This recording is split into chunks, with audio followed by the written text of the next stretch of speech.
At this point, I had intended to install this forward section of the superstructure onto the ship, but I have realized that there are a few additional things that need to be installed onto this section before I can actually glue it to the ship. There are only two plastic components that I need to install, and those are these bases for the tripod mast. I just need to clean them up and paint them, and then install them in these notches. When it comes to the installation of the photo-etched parts, that's going to be focused in this area of the superstructure. The most important piece of photo-etch for me to install at this stage is this ladder that goes over here. The reason for that is that I won't be able to get it into this hole if I glue down this piece of superstructure onto the deck. I have to insert it into the hole from below. While I am working with ladders, I also want to check the size of these openings just to make sure that the ladders do fit in easily, simply because it'll be easier to open them up more while this part is loose rather than glued onto the ship. Actually, I might as well just quickly do that test now. These parts won't need to be installed from below, but I do need to make sure that they sit in here nicely. That seems to be a reasonable fit in that opening. Let's try this one. Yep, that works there as well. This is the area where I filled in that recess for the landing at the top of the ladders. So the top of the ladder will go here, and the base of the ladder will go on this end at the floor below. Yeah, that's an easy fit. And these holes are all basically the same size, so this isn't going to be a problem. So what I will do in this video is install these three ladders at the top and this ladder at the back, and then only after the structure is glued to the deck will I install these ladders, because they will be a bit delicate. And then, as I previously said, I'll also install the plastic bases of the tripod mast over there and over there. The last pieces of photo etch that I'll install in this video are going to be these platform extensions over here and these boxes that go on top of them. I'm going to start by folding the ladders. Folding photo etch ladders can be deceptively tricky. If you use tweezers to fold them, you won't be able to really fold the entire length of a leg in one go, which could result in a slight twist in that post. Another issue is that if you are holding with tweezers and you're not careful about how you're gripping it, it's quite easy to shift the legs to be out of alignment with each other, and then one would be slightly higher than the other, and then the rungs won't sit straight. So to avoid these potential complications, I like to fold photo etch ladders with the photo etch folding tool. The photo etch folding tool allows me to place the entire leg or all of the rungs underneath the edge that's going to be on the folding line in one go, and then using a razor blade I can fold the entire length of the part into its correct position in one movement. And since I'm only gripping the part from one end, this also reduces the risk of moving the posts out of alignment with each other. I spend quite a lot of time precisely positioning these ladders so that the edge of the tool is right on the edge where I need it to fold. It's worth taking the time to get it right at this point, because if the handrails are even slightly off position, it's going to make folding the rungs out considerably more difficult.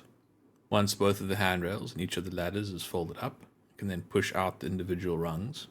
This is quite easy actually. At this point the part should be strong enough in this folded position to hold in your hand, and then using a hobby knife I gently press the top of each rung to fold it down into the correct position. If everything is in its correct position, this will not provide any resistance and it'll be quite easy to get it into place. It can be difficult if you have bent the handrails too close to each other. Then there isn't space for the rung to fold out because it gets obstructed by the sides of those handrails, or the post rather, at the bottom of the handrails. So while in my experience folding ladders with tweezers can be very difficult, if you use a photo etch folding tool and this technique for pushing out the rungs, this is actually not a very complicated job to complete. They do look fiddly, but they're actually not that bad. The other thing about these photo etch ladders is they don't actually require any glue to assemble. It's all just folds on a single piece of photo etch. So now that they're done, I need to move on to the next pieces of photo etch, which require some glue to secure them in place. Next, I'm going to build the extensions to the signal platform. This photo etch is very simple. It's just a box with two open sides, and there is no detail on this part at all. This photo etch is also quite thick, and the score lines are at a good depth, so it's very easy to, even in your fingers, fold it into the correct shape. Once I have all the sides in the correct position, I apply extra thin super glue to the joint lines with a piece of wire to bond the sides in place. The process is then repeated for the second extension to the platform. If at this stage there is excess glue that seeps out, or if you glue your finger to the part or something like that and there's unsightly glue on the part, because this is such a simple part, you can remove it by sanding, but then there's always the other option of removing super glue using acetone. On top of those two extensions to the signal platform, there are a number of boxes that need to be placed. I think these boxes are actually signal lockers, which would make sense that you would have signal lockers on the signal platform, and those signal lockers would look like a whole board of pigeonholes. This is slightly more complicated than the previous photo-etched to fold, and that is simply because it now has an extra side and there is now actually detail on these parts. So I want to avoid getting too much excess glue onto this part. But in general, the process for folding these boxes is the same as it was for folding the platforms. That is, I bend the sides into position, hold them in place, and then apply extra thin super glue using a wire to the joint lines between the faces of the box. In this case, because it is enclosed on all but one side, it is a bit more difficult to get the glue to where I need it to go, and also there is quite a bit of detail and this mesh at the front that I need to avoid getting glue on. So that meant that in some places I had to place the glue on the box from the outside, and this has left a little bit of excess glue. This super glue dries very quickly, so immediately after I've completed the construction of all of these flag lockers, I then immediately move on to removing the excess glue with acetone. Although there is definitely excess glue on these surfaces, it's not a lot. It is extra thin super glue anyway.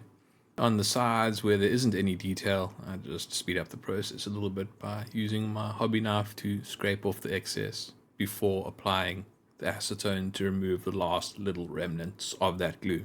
In some cases, I find that the edges aren't properly bonded together, and I need to reinforce those bonds with more super glue.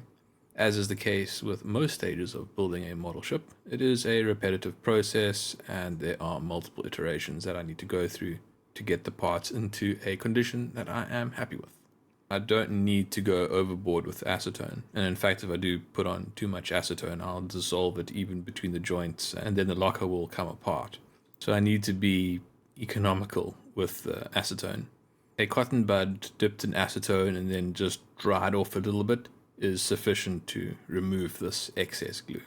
That is all of the photo etch prepared, which leaves the only plastic parts to deal with. These are small cylinders with a notch. Unfortunately, as is the theme with this model, as you'll know from many of the earlier videos when I was dealing with the plastic parts, there is flashing and the sides of the mold don't properly line up. So there is an unfortunate seam line and a bit of a misshapen part. Fortunately though, on these parts it is not that bad, so a little bit of light filing does remove those defects, and then a few rounds of sanding to smooth off that surface gets it into a shape that I am happy with. Small parts like this are very awkward to work with. It's quite difficult to hold it in your fingers and then sand it properly. So to try and give myself a little bit of a easier time here, I grip the notch with pliers and give it another go. I did squeeze the notch a bit too hard and that caused it to become misshapen, but that doesn't really matter. As long as it can still fit into the hole in the deck, it shouldn't be a problem. And it does, so I got away with that at least. Now that everything is prepared, it can be painted. Everything will initially be painted in Tamiya XF53. This is the color for the hull and superstructure of HMS Hood. After a few coats and letting it dry for a bit, I can then mask off the balustrades for these extensions to the signal platform and paint the deck in XF79, the color of Cortesine. Now that all the parts are painted, they can now be installed onto this forward section of the superstructure. Looking at the parts that need to be installed, I think it's easiest to start with the extensions to the signal platform. Once they are in place and I'm happy with their position, I can then install the signal lockers on top of that. And that will allow me to install the ladders without being too concerned about damaging them during the installation of these other components. For these platforms, I think the easiest way to install them is to use extra thick super glue, apply it to the edge of the platform, and then carefully position it on the model. It is a bit unfortunate that they seem to be slightly too short, and there is a small gap between the plastic balustrade and the start of the metal balustrade. That is going to have to be filled with putty. The process worked well for the first extension, so I then repeated on the second extension. It went less well, but in the end I got it into a position that I'm happy with. After giving that glue a short amount of time to dry, I then apply the putty. This doesn't need to be a lot of putty, it just needs to fill that gap and then create a good transition between the metal balustrade and the plastic balustrade. I think it looks quite ugly without it. After a little bit of shaping with the curve of the toothpick, I then leave it to dry for a few hours. Once the putty is dry, I can then move on to the cleanup phase. There is some cleanup that I need to do on the deck as well, so I quickly sand that down with a 400 grit sandpaper. Then move on to cleaning up the excess putty, starting with files and then sandpaper to smooth it into an appropriate shape. Since I did remove some of the paint on the deck, I need to replace that. So I have to mask off the area and then spray it with XF79 Cortesine. And then I need to paint this putty and area that I sanded to blend in the metal extensions to the rest of the plastic superstructure. Once again, this is XF53. There were also some errors that I needed to correct from the previous round of construction. There had been some overspray from the Cortesine deck through the openings for the ladders that had left red marks on the inside of these splinter shield extensions. So I also just take the opportunity while I have the XF53 in the airbrush to remove those defects. This then brings me to the installation of the flag lockers. The flag lockers, being previously assembled and painted, just need to be installed. From what I've seen, these signal lockers are installed with the back right up against the balustrade and the openings for the signal flags facing towards the signal platform. That would make sense since the signalmen would actually need to remove the signals from these signal lockers.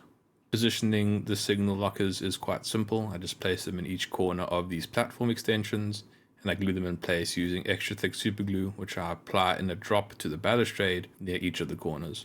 I decided to glue the signal locker to the balustrade rather than the deck because there's a larger contact surface between the back of the signal locker and the balustrade than there is between the four small legs of the signal locker and the deck. After installing the signal lockers, I then move on to installing the single critical ladder. This is the ladder that I can't install from above the signal platform because it is obstructed by the conning tower platform.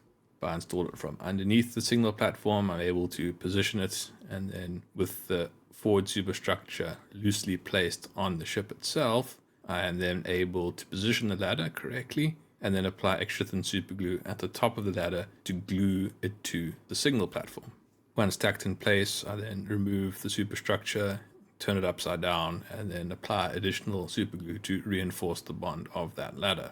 It is a bit precarious and it's going to be that way until this part of the superstructure is actually stuck down onto the shelter deck, but it's something that needed to be done at this stage, so I'll just be careful around it and live with it. There are 3 more ladders that I can install, and these ladders, they are low risk ladders. I don't think that there's much work that needs to be done around them that will present any real danger to them, and they are going to be enclosed with the floor in place as well, so these are quite nicely protected ladders, so I'll install them at this point. All 3 ladders are the same and they just go in a row, all facing the same direction, leading from the conning tower platform to the signal platform.